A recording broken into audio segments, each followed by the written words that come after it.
Welcome back to Underrated Movies. I'm your guy, I'm your man, Mr. Alton Henry. Today I'm going to talk to you of another underrated film I remember checking out. And actually, it's a film I just thought of. And to be honest, I ain't seen it in a while, so I'm kind of just doing this by memory. Which I saw the black and white version of this film when I first saw it, so I haven't seen it in color yet. It's actually, I think it was on HBO Max or Max now, but it's not anymore. I'm talking about Guillermo del Toro's psychological thriller, Nightmare Alley, starring Bradley Cooper, Kate Blanchett, Willem Dafoe, Coletti, and, well, Ron Perlin, Rooney Mara, and remake adaptation based off a novel of the same name. Um, and I haven't seen the original, but it's this is different. This is probably going to be for those who are a Guillermo del Toro's fan. It will probably be one of his most divisive films that he's ever done, and it's really about it's really about a character. Oh, I forgot his name. Wait a minute. It's really about a character who pretty much his name is Staten Stan.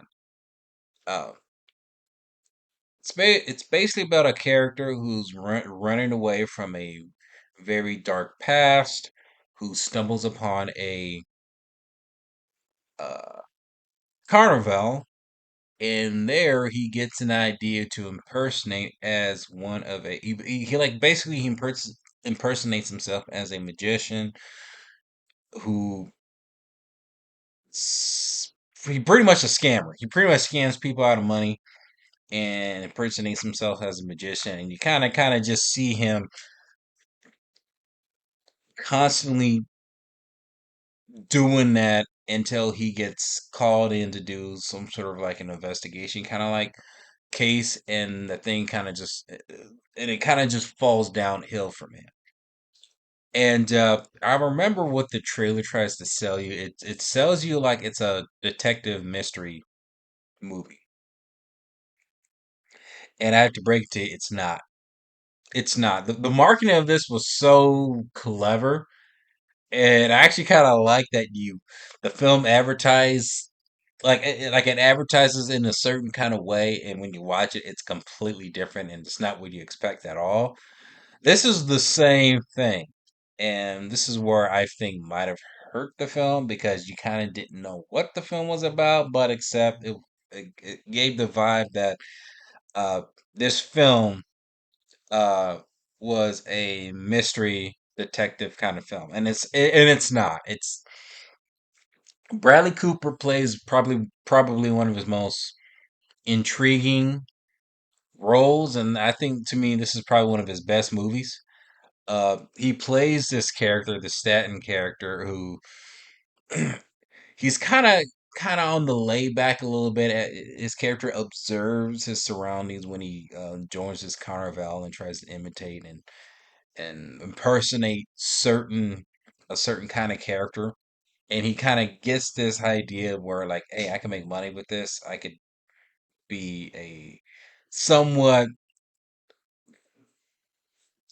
I wouldn't say false prophet, but he becomes this scammer of creating this being this magician and performing shows.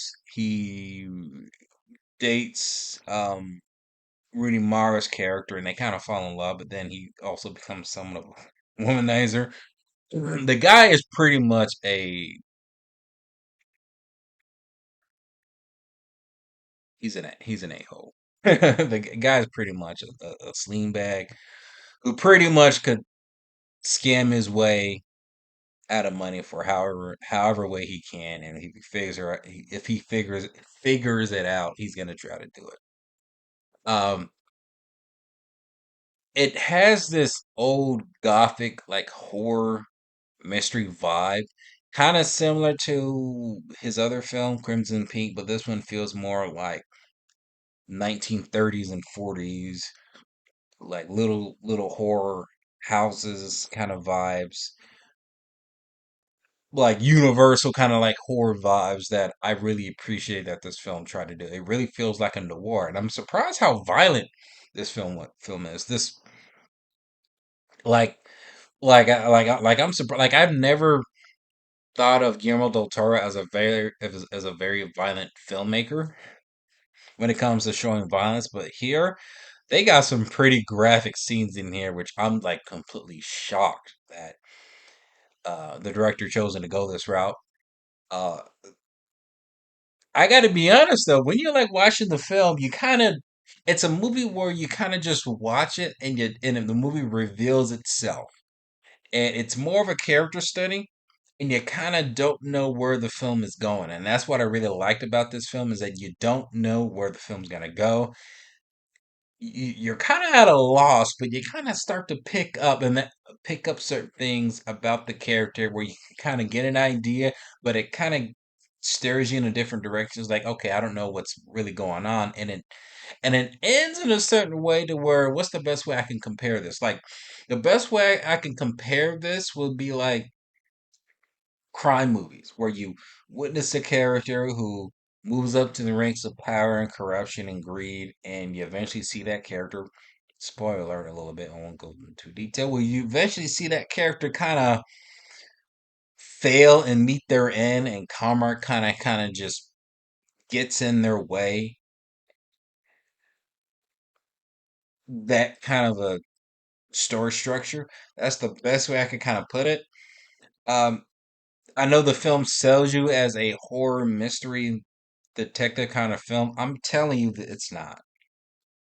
It's not that at all. It's a completely different film from, at least for me, from what I've seen from Guillermo del Toro. I actually really like it. I really like it. It really gave that vibe of the horror, uh, like the old school mystery, like mystery detective, like horror movies back in the day.